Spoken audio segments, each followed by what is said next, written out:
အပြုံးဆိုတဲ့စကားလေးတစ်ခွန်းကြောင့်အားလုံးရဲ့ချစ်ကိုရရှိသွားတဲ့မင်းသားလေးစံရင်မှုအားလုံးပဲမင်္ဂလာပါရှင်ဆယ်လီတန်ညူပေးကနေပြန်လည်ကကြိုဆိုလိုက်ပါရယ်မင်းသားလေးစံရင်မှုဟာမကြခင်ရောက်တော့မင်းဝင်းနေဖြိုရေးတွေ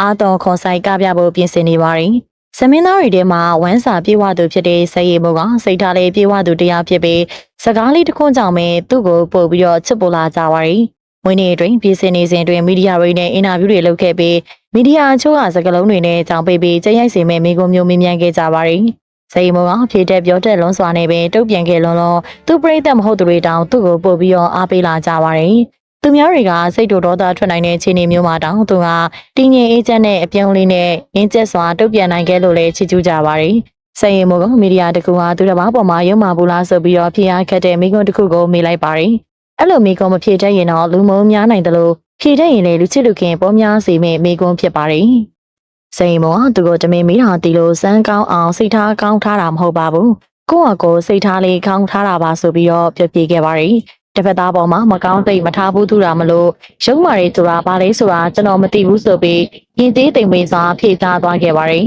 ဘသူကဘလို့ပဲမိမိဖြူစင်တဲ့စိတ်ထားနဲ့မီဒီယာတွေပေါ်မှာပြောတဲ့ဆိုတဲ့လုံးနဲ့သူ့ရဲ့ပြုမှုကတော့အေဂျင့်စီပါရယ်တိုင်မို့နေလူတွေကလူတရားပြစ်တာကြောင့်အလုံးလုံးရင်းနဲ့စိတ်တူစရာလေးတွေရှိခဲ့ပူပါရယ်တိတူလိုလို့ခေါ်ကိုင်းပဲချင်းချင်းပြောဆိုမိပေမဲ့လည်းတစ်ဖက်သားကိုဒုက္ခရောက်ပါစေဆိုပြီးပြောဆိုမိတာတွေကတော့မရှိခဲ့ပါဘူးအလိုအမင်းဖြူစင်ပြနေတာမဟုတ်ဘဲအရှိအတိုင်းနေတဲ့ပြင်စကားပြောပါနဲ့ကျွမ်းကျင်တာကလည်းသူ့ရဲ့အားသာချက်တစ်ခုဖြစ်ပါတယ်စိန်ရင်မောကိုပရိသတ်တွေပို့ပြီးတက်လို့ချစ်ပူနေရတာက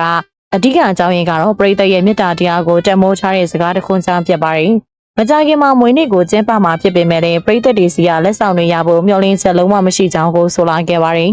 အလုပ်တွေလုပ်နေရတာကလက်ဆောင်တွေရဖို့ကြိုးစားနေတာမဟုတ်ဘဲပရိသတ်တွေရဲ့ချစ်ချင်းတွေကိုယ့်ဘက်ကတာဝန်ကျအောင်လို့ပြန်ကြိုးစားတယ်လို့ဆိုပါတယ်။စီနာမန်ကန်နာကြောင့်မမျှော်လင့်ဘဲနဲ့လက်ဆောင်တွေရနေပြီးပေးတဲ့လက်ဆောင်တိုင်းကိုလည်းတန်ဖိုးထားသူပါ။အချို့သောမင်းသားတွေလိုမျိုးပေးတဲ့လက်ဆောင်ကတန်ဖိုးမကြည့်ရင်စိတ်ဝင်စားဟန်ကြားတတ်တာမရှိဘဲနဲ့တစ်ဖက်သားရဲ့စေတနာကိုတိမဲ့ပြုတတ်တာပဲပို့ပြီးတော့ချစ်စရာကောင်းစီတာပါ။ပရိသတ်တရားတည့်ရတီးပဲပေးပေါမုံမဲပေးလက်စွပ်တွေရွှေတွေပဲပေးဘသူမှပိုးနေလို့ပေးတာမဟုတ်ပဲစစ်ခင်လို့ပေးတာဖြစ်လို့တန်မိုးများသည်ဖြစ်စေနေသည်ဖြစ်စေအားလုံးကိုတန်မိုးထားတယ်လို့ဆိုပါတယ်ပရိသတ်ကပေးတဲ့တည့်ရတီးပေါမုံလေးတွေကအစားရွှေတွေလက်စွပ်တွေအထိအားလုံးဟာချစ်လွန်းလို့ပေးတာဆိုတာကိုတိတက်နားလည်ပေးတဲ့မင်းသားလေးရဲ့စကားတစ်ခွန်းကတော့ပရိသတ်တွေကိုဝမ်းသာစေပြီးအရင်အားတည်းအစာပေါင်းများစွာပို့ပြီးတော့ချစ်မိသွားစေတာအမှန်ပါပဲရှင်ဝင်းနေဝဲကြီးမှာအကောင်းဆုံးတင်ဆက်နိုင်ဖို့ပြင်ဆင်နေတဲ့ပြင်မီဒီယာတွေရဲ့မိကုန်းတွေကိုလည်းရင်းချက်တည်ငြိမ်စွာဖြည့်တတ်ပြီးပရိသတ်ပေါ်မှာမေတ္တာအပြည့်နဲ့ပြောတဲ့ဆိုတဲ့လုံးနဲ့မင်းသားလေးစိတ်ရည်မှုကတော့ဒီထက်မကပို့ပြီးတော့အောင်မြင်လာနိုင်အောင်ပါစိတ်ရည်မှုကတကယ်ပဲရိုးသားဖြစ်စင်နေသူလားသူ့ရဲ့ဘေးချက်လေးတွေကိုပို့ပြီးသဘောကျလေးဆိုတာကွန်မန့်မှာအမြင်လေးတွေကိုပြောခဲ့ပေးပါအောင်ရှင်